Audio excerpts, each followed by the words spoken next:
இயேசுவின் உயிர்ப்பு கிறிஸ்தவத்தின் மையம். இயேசு உயிர்க்காமல் இருந்திருந்தால் ஒரு போராளியின் வீர மரணம் கல்வாரியில் நிகழ்ந்தது என வரலாறு பதிவு செய்துவிட்டு கடந்து சென்றிருக்கும். அல்லது ரோமர்களுக்கு எதிராக பேசியதற்காய் படுகொலை செய்யப்பட்ட பல்லாயிரம் ஆட்களில் ஒருவராக இயேசுவின் பெயரும் காற்றில் கரைந்து காணாமல் போயிருக்கும்.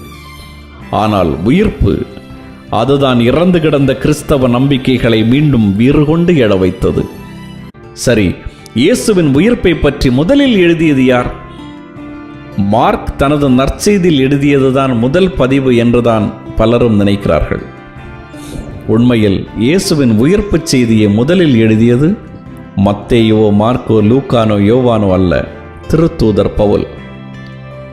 நற்செய்திகளுக்கு முன்பே பவுலின் கடிதங்களில் தான் இயேசுவின் உயிர்ப்பு செய்தி பதிவாகி இருக்கிறது.